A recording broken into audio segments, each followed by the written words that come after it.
I had hit the got it part, but it's not leave meeting. But Mobile Suit Gundam, the 8th MS team is today's what today's episode's about. And yeah, this was the original video animation, or OVA, which I don't really know what that means. I always see it like there's an My Hero Academia OVA, and It's I never like, knew isn't it never knew what that original was. video adaptation or something? Animation, I just said that, Oh, but animation. I Okay. just never knew really what that meant. Um, but yeah, it was an original video animation series in the Gundam franchise, released from January 25th, 1996 to July 25th, 1999. It's 12 episodes that detail the exploits of Earth Federation unit during the 1-year war, specifically a month after the beginning of the original 1979 Gundam series and then into the final weeks of the war. It was directed by Takayuki Kanda until his death in July 96, causing production to stall. Uman Osoki Lita took over production, and the rest of the series originally aired on Toonami midnight block of programming on July 23rd, 2001. Did you ever watch this one when it was originally on Toonami? No, I didn't. So I did, and this is one of those ones where like I was like, oh man, this is like I'm excited for it every week. Was waiting for it. It was the first Gundam show since like after Wing that I was like actually like really into. So when I'll just say this, it's still good, still holds up. Yeah, I actually liked it a lot too. I had no expectations. I just thought that the animation was cool looking, Yeah, and that held true throughout the whole thing. for sure. And it's crazy to think about too, like how spoiled we are today. This show was 12 episodes and it took 3 years. Yeah, I know. I know. Like there'd be Eh, rioting in the streets if that happened with with a TV show in America. well, dude, that's how long we had to wait between seasons 1 and 2 of One Punch Man. Oh yeah, that's true. But and that didn't even come back good. It came back Like okay, but that like first season was so yeah. good. Wait, you want to read the plot synopsis? Sure. All right, man. This series is set in the Universal Century 0079 in the jungles of Southeast Asia and details the exploits of an Earth Federation ground unit during the 1-year war. This takes place specifically a month after the beginning of the original series and goes into the final weeks of the war. The Earth Federation and the Principality of Zeon are fighting a brutal guerrilla war for control over this area and the resources. Zeon's hope of winning lies in an experimental mobile. I'm having a stroke. Let me start that sentence over. Zeon's hope of winning lies in an experimental mobile armor and its pilot, Aina Sahalan. Sorry about that. The Earth Federation Army have reinforcements in the form of Shiro Amada, a young, newly named commander of the 8th MS team.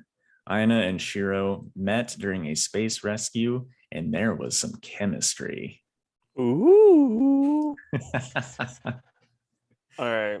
So I have the dub actors' names for the cast. I didn't do the subs because I didn't watch the subs. But we have Shiramata and voiced by Steve Saley, Anna Sahalan or whatever by Emily Brown, Kiki Rosita, Michelle Ruff, Karen Joshua, Deborah Jean Rogers, Elidor Massis, Eddie Frierson, Michelle Nanarich, Anthony Pulicini, and Terry Sanders Jr., voiced by Steve Kramer. Pretty solid voice cast, in my opinion, with the dubs. You didn't watch the dubs, did you? Or did you watch? So I watched the dubs for the final 2 episodes because I was like trying to do other things and finish this up so we could record it in time. Yeah, yeah. Here we are 2 months later. But both casts were really good. There wasn't like It wasn't like the the gun. first Gundam. Yeah, I gotcha. Okay, and then last bit before we get into the actual episodes, fun fact. Uh Yumeno Soki Lida, the director who took over the 8th MS team, went on to work with several other animes. that we plan on talking about, including Cowboy Bebop and The Big O. Then he also helped with Van Dread and Hellsing, plus tons of other animes. But Van Dread and Hellsing were the other two that I knew because I don't know a lot of animes. I mean, that's a pretty solid Yeah, lineup right. of stuff to work on. Okay, man, we'll get right in. Oh, first off, what'd you think of the intro song for 8th MS Team? I thought it was all right. They're I would I was you, not feeling it you didn't at like it. all. No. It kind of, and this isn't in a good way, but did you ever watch um the Star Trek with oh man, what's his name? The guy from Quantum Leap. Help me out. Oh, Scott Bakula. yeah, I kept wanting to say the guy, his name from Quantum Leap, Sam Beckett. Did you ever watch that show? No, I just never could get into Star Trek too well. Okay. Well, the show itself is fine. It's not like the strongest Star Trek show, but the intro, like when I first started trying to watch it, I was like binging it at the shop, and it wouldn't let you skip the opening credits. And I think Yeah. Netflix lets you do that now, but then it wouldn't. And the intro song was so bad because it was like a Rod Stewart-esque like ballad, but it's Star Trek. And it's Yeah. just it like look it up sometime. It's terrible. Um, so every time like I watch a sci-fi themed show, I'm always like, God, please, if I'm gonna binge this, please don't let it be like that Rod Stewart-esque song. Yeah. And so the bar is very low when it comes to sci-fi related shows for me. So, I mean, this is off subject, and we don't need to be getting off subject, but Star Trek cast. Not if you're not into it. Every episode, like, wasn't feeling it. And that's all you have to Yeah. say. Okay, so episode 1 is called War of Two. So, first thing that kind of came to mind, like, first thing I wrote down was there's a character named Karen. Jokes are going to be said about this. I love Karen. I know you do. I love Karen. I know. Okay. Yeah, and like Karen in a Karen move threw a wrench and said, "There's your heavy metal," because she was very upset about something. Because I think the people were saying talking some crap about Karen. Karen's upset quite often, though. Yeah, she's just always mad. So we also got to see the ball. That's a mobile suit that I had a toy of growing up, which I thought was cool. I always thought it just looked really cool. It was in a video, like an old PlayStation, maybe one, or it might have been like early two video game that I had where you could unlock that. It was one of the last ones to unlock. It sucked, but it was also just so cool looking to me because it's a little ball with hands. Yeah. So, that was just weirdly one of my favorites.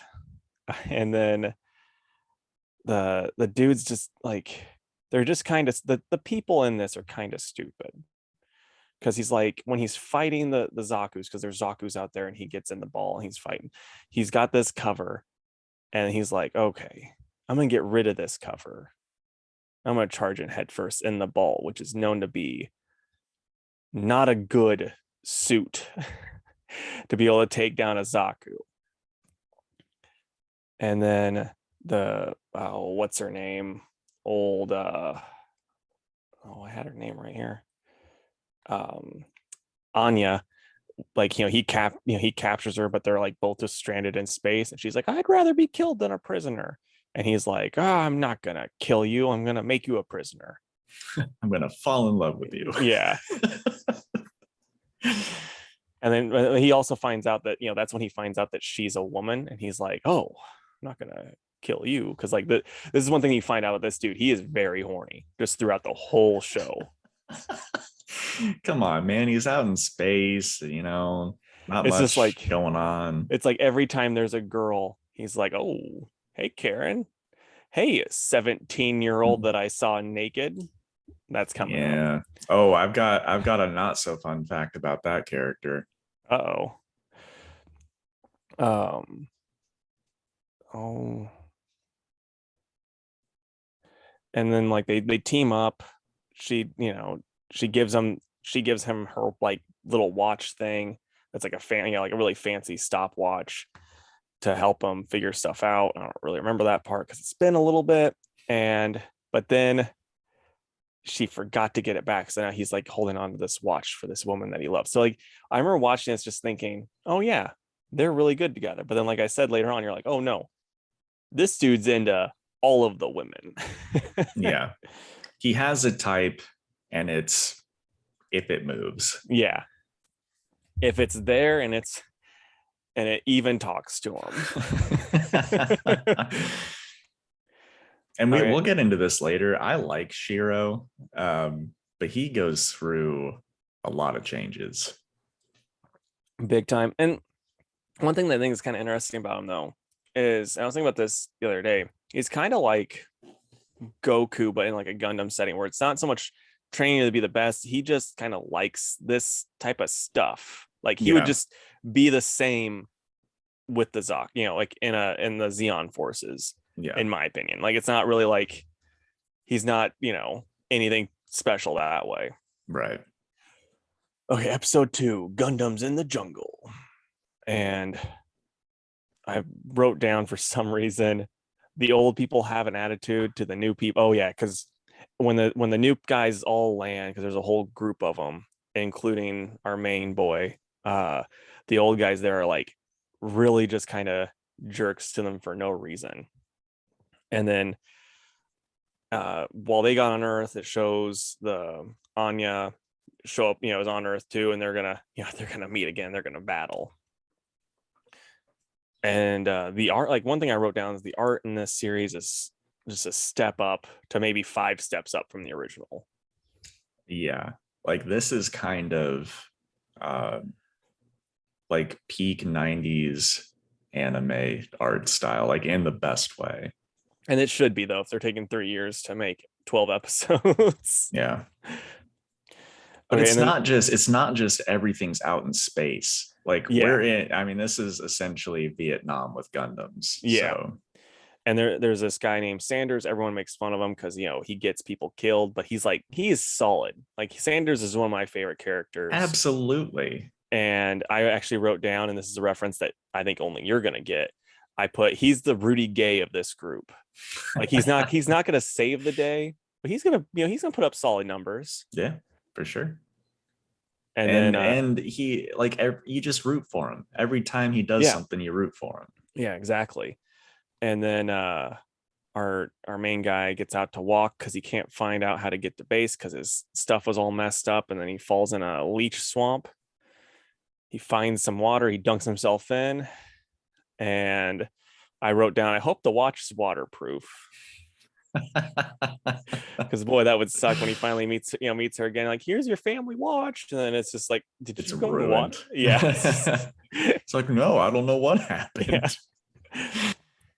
Yeah. Now I get to the part where I wrote down, dude is a horn dog, kind of hits on Karen, drools all over Anya, and sees a topless girl he creeps on because there's this swimming naked girl. Kiki. Yep.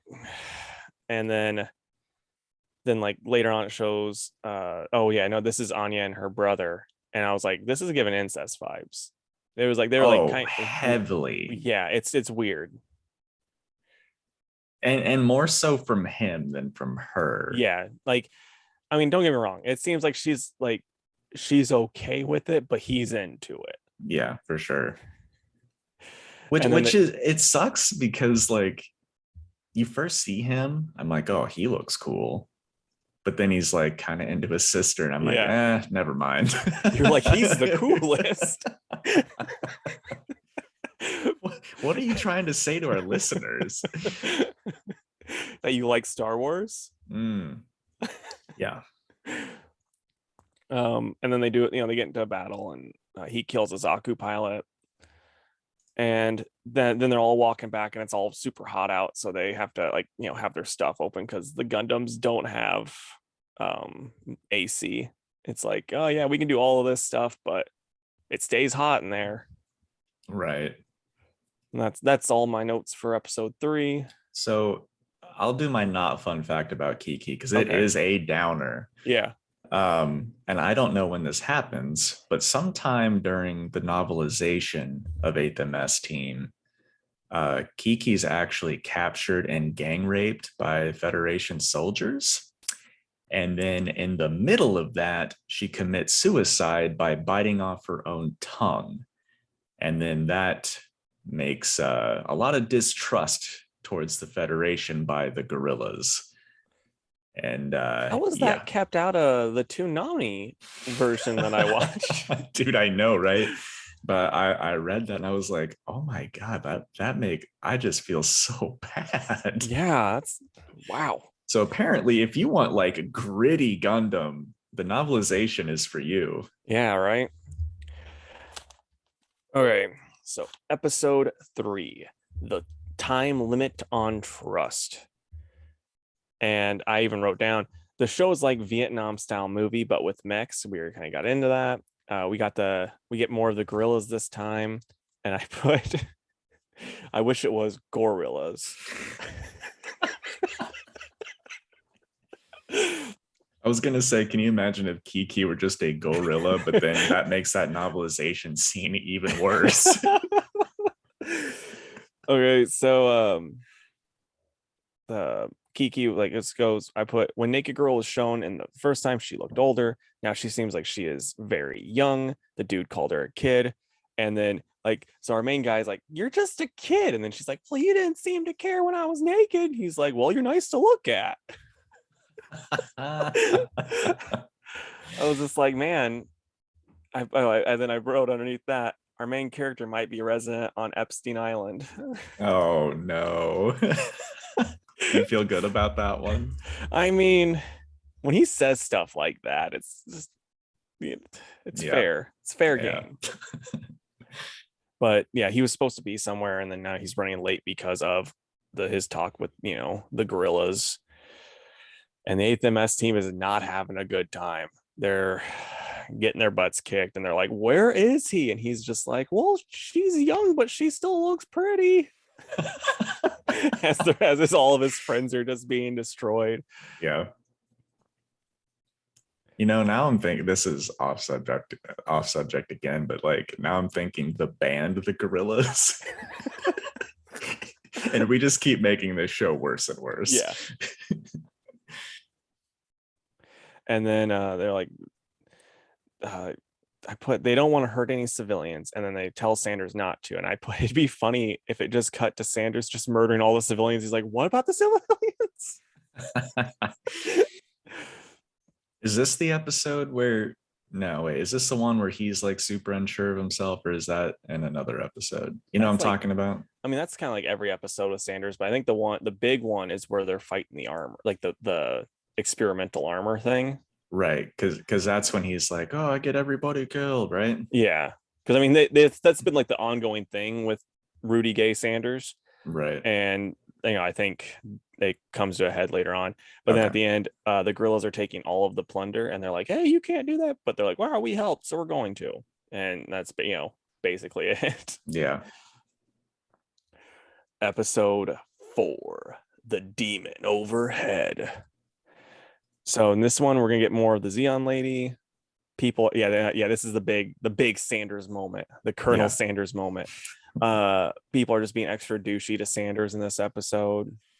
The actual fights between people are pretty great animation wise. Like, we got to see some really cool stuff. We need Colonel Sanders in a mech suit. Dude, that'd be rad. It's finger licking. The actual fights between, I already said that. There's this old dude that's on base for some reason, and they all placed a bet, and he was like, well, I believe I won the bet. I don't even remember what the bet was, but I put, that's hands down my favorite part. Okay. Yeah.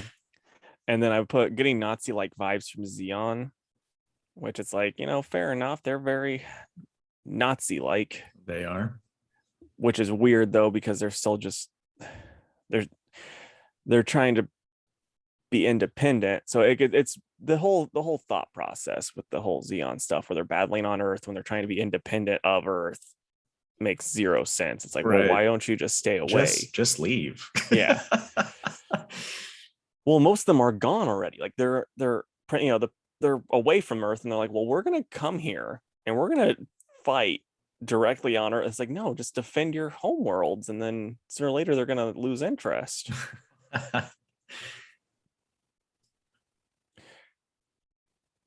I'm liking Karen. She was a grump, but she's got a heart of gold. And I put Sanders and Karen ship question mark. Dude, that's one that I had for a potential shipper. But I mean, by the end of this, we find out who the real ship with Karen is. Yeah, it's Jake. Then we got the secret weapon, and it just looks like a huge Zaku with some like they are very creative with their designs. It's just a big Zaku face on this like a mountain of just trash metal, basically. Right. And the then, lead designer is not wildly creative. yeah. Then Sanders got to be thinking he's a Jinx after seeing the secret weapon, though. That just shows up and he's like, oh Lord, like he is probably not feeling good about that. And then the weapon just gets blasted a few times, and they're like, oh, Team Zaku blasting off again, and they go away. Oh boy. Like that episode was kind of like, it was really cool because the Sanders stuff, and I like Sanders and like all that stuff, but that secret weapon was so lame. Yeah. I don't know.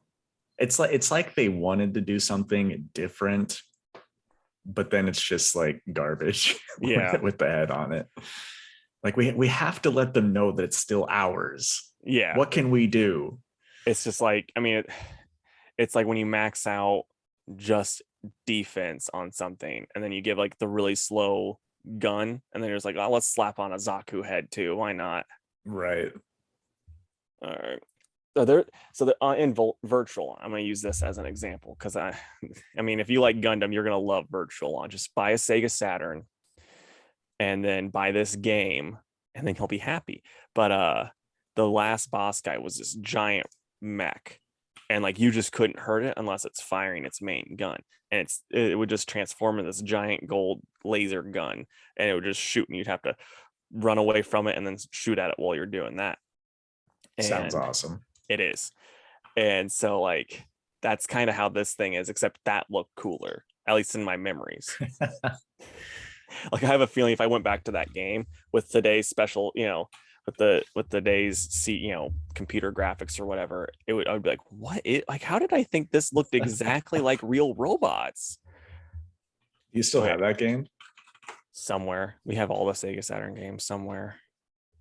Because I got a Sega Saturn like, I don't know, a year or two ago, and I was like, Casey always said this game was cool, I'm gonna look into it. Yeah, it's like $75. Yeah. I'm like, I don't know if I can do that. When I was living in Bloomington still, there's this thing called Third Sunday Market, and it's like a bit, oh yeah, you went with me one time. It's a big flea market type thing. And one time this guy, was working, so I didn't get to go. Dad went though. And this guy had the virtual on cabinet, and the virtual on cabinet, you sit in it like it's a mech. So it's just like, it's so encumbersome that you can't really, and dad didn't have the truck or anything with him, so you couldn't get it, like they drove their Cadillac at the time. So it's just like yeah. I mean, I'm sure that was literally Kid Casey's actual dream. Dude, I didn't even know it was a thing until I was adult Casey. Have you looked into it now? Yeah, I mean, yeah, but like that's the best way of getting it, because it's like getting on eBay. They're selling it to people like me. When they're selling it at a place, you can, get it cheaper type of thing. Yeah. Okay, episode 5, The Broken Order to Stand By. So Elidor, he is the guy that's in a tank. He's got a song recorded. Oh, this episode. Yeah, he's gonna be a big musician and wants to celebrate. So he takes the little nerdy kid, and they go out to the bar. And then as he's going in, he's like, I can smell the women in the bar. If you can smell women outside, and I go, if you can smell women outside a bar, you don't want them. Shiro does. Yeah, fair enough. um Mikhail or whatever is there to party, and for the ladies though, he always writes love notes. Yeah, that's what's weird. The little nerdy dude he's like, yeah, I'm gonna party with the ladies, and then like every day he's like writing notes to his long love. He's like, I just miss you and I want to marry you and I love you, and then he's like, where are them ladies at? Dude, I know. So I wanted to say this while you're talking about it. That's like him writing love letters back home to his girlfriend is like the most like grounding part of this whole show. And I don't know which episode it is when Kiki finds that diary and is like teasing him until she reads it, and she's like, oh, maybe I shouldn't read other people's diaries or whatever. But like in a crazy like mech suits in Vietnam, that's the one thing that I was like, okay, that kind of grounds the show a little bit. Yeah, and it gives me vibes of Skull Island. There's a character that's writing a note to his son, and they all make fun of him for it, and then it comes back around. Because you guys still haven't seen it, have you? No. Right, you still need to, man. You'll like it. Maybe I'm just waiting for my good pal Casey to watch it with. I mean, in all fairness, when we do hang out next, we're gonna have a lot of crap to watch together. I know, right? We're gonna need to take like a week off just to Yeah. do it all. All right, but then there's actually bad guys in the bar. That's what he was smelling. It wasn't women, it turned out. And then like they get captured, they're being tortured, and Elidor tells them he's gonna be a double agent for him. And it's like, would you really want this guy as a double agent? He's an idiot. And then there's this woman that's in the place they're being tortured at. It's like basically like the bed and breakfast head lady, Miss Maria. She tells them to cheer up and gives them some bread. And just I put, can you make that bread a Sandy, which was too bad. Wow. Kiki comes back. The Xeon guard is the most chill dude. I don't know why I wrote that. Hold on one sec. Had some phlegm in my throat. Then they're going to be stealthy in a mobile suit that's coming, into an area. It's like, how can you be stealthy in a thing that just goes ka-thunk, ka-thunk, ka-thunk with it every time it walks? But see, I kind of like that about this. Like, they're not, I don't know. It's just when they're like traipsing around the jungle, like these things feel like big experimental tanks. You know what I mean? Yeah. And I'm just saying, it's like, they're like, oh, we're going to be stealthy. It's like, you can't. Right. No, I get that. I get that. There was a game. Do you have a Dreamcast perchance? I don't, unfortunately. Okay. I wish I did. Because there was a game for Dreamcast my brother had. And it's a Gundam game where you're in the mech suit and you're doing stuff against Zaku's and stuff. I don't remember the name of it, but it's pretty cool. I sucked hard at it as a kid, but it's a cool time. Yeah. But okay, and then Elidor, like, he gets his butt kicked throughout this. He gets like glass in his leg. He got shot and all this stuff. And then like they go up to him like, Elidor, are you okay? It's like, he's got glass in his leg and he's been shot.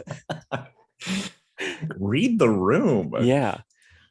And then like as they're being checked on, like Karen's checking on him, and then Elidor just gets himself a little grab, making Jake jealous. And I'm just that's assault, brother.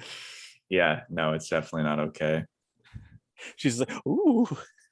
And I think she gets mad, but like plays it off because he's like passed out or whatever. Yeah. All right, then episode 6, Battle Line in the Burning Sand. And I just say, like, all these titles kind of sound like they could easily be like heavy metal songs. Okay, so Kiki's talking to a witness who couldn't see a Gundam. Again, how? Right. The Gundam's big toe starts screwing up, and Mikhail and him can't fix it, and they can't fix it, meaning he's gonna fix it, and he almost kills his commander. He's also kind of an idiot who gets mad and gets treated like an idiot. And then Kiki steals his letters, like what you talked about, and he doesn't. Which isn't cool, by the way. Yeah, yeah, he doesn't want Don't do that. the letters to. Oh, BB doesn't want the letters to stop from Mikhail, but says they would stop sending letters. Women, am I right? Makes zero sense. Yeah. And then Kiki's going to deliver the letter. Maybe she should have her own delivery service. Do you get that reference? I do. Boy, let's hope that didn't actually happen to Kiki's delivery service. What happens to this Kiki? Dude, for real. From what I remember, it does not, unless there's a novelization I don't know about. Don't read the novelization. Kiki runs out crying because the commander said something that made her sad. And then Mikhail got in the commander's face. Sanders sent him flying. You don't get in the, you don't mess with the commander around Sanders. He'll knock your ass out. And then the main dude's worried if Anya has a boyfriend because that pic of her with her bro. And it's like, well, no, duh, you're worried. That's some serious incest vibes. And then the secret weapons going again, and this time it was actually useful. This episode I put was a banger, especially compared to the last episode. I was really into this one. So yeah, now we got the awards. Since you don't have any notes, are you able to do any of these? I can do some of them. Okay, so any memorable animation? Yes. God, I don't even remember what episode it's in. You do yours. I'll try to think of it. Okay, so the one that I didn't write any of these down, but like I can remember good enough. It would have been the episode where the Sanders, I'm gonna just call it Sanders Big Break, the episode where Sanders, helps fight the big weapon. That fight, even though that thing looks stupid, that fight is still pretty rad. So I'm gonna go with that as my memorable animation. I don't remember if this is the same episode, but I distinctly, and the reason I think we already said this, but I lost my notes to this, so I'm sorry that my thoughts are like not great this episode. But when they are trying to be sneaky around the jungle, there's just some scenes where they play with like shadows on the mechs and like them trying to creep through the trees all crouched and stuff that I think looks cool. Right on.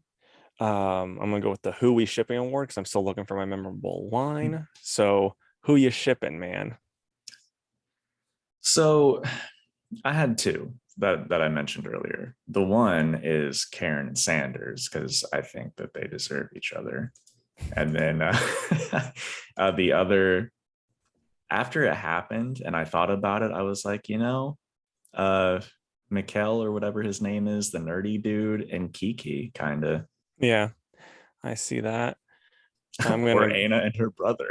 I'm yeah, kidding. I'm going Anna and her brother. I think that's a good. I think they have the most in common for sure. Right. Yeah, like parents. Okay, so my memorable line is gonna be actually have a real one. I really didn't, because it's just like, I mean, they have it. I don't like the ones that they're actually showing us, really, because I don't like Karen and Elidor, because I don't like that little douche. Yeah. And then the main dude just wants everybody, so I can't put him in, in Anya. So I'm just like, go Anya and her brother. That's a good time. Fair enough. Sweet home Alabama. But so yeah, the memorable line award for me, it's gonna go to Karen for when she's talking to Sanders and she's like, "Where are your balls?" and she just kicks him right in the balls. I do remember that now that you mention it. But I mean, he needed that. It woke him up to be an even better character. Yeah. And this one I don't have an answer to. Okay. So would you say it aged well? Yes, I do say that, because there were some parts of these episodes that I was like meh on, but overall I did really enjoy it. Same here, dude. Who's your favorite character? Mine's obviously Sanders. Just to be different, I'll say Karen. But Sanders is awesome. Yeah. And then It's not Elidor. um what would you rate it in our TARS rating? So on the TARS, I don't know right now without finishing it. I don't know that I like it more than Kenshin, but I definitely liked it more than Gundam. So Yeah. I will be putting it in the number 2 spot for me.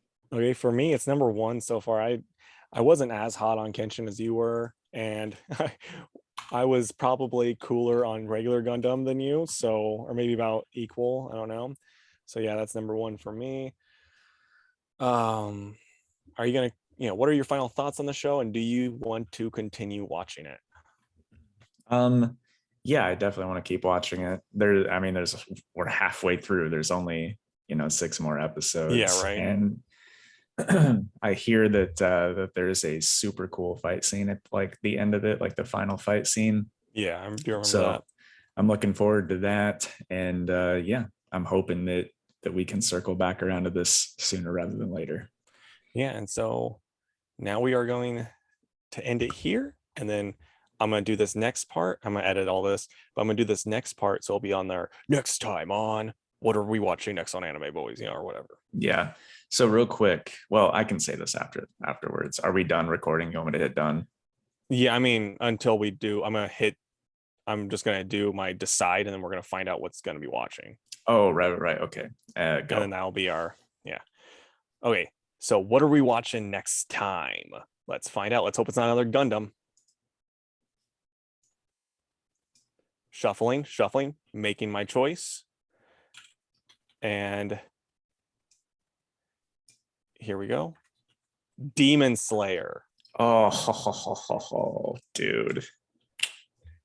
Cannot wait. So stay tuned for Demon Slayer. Should be a good time.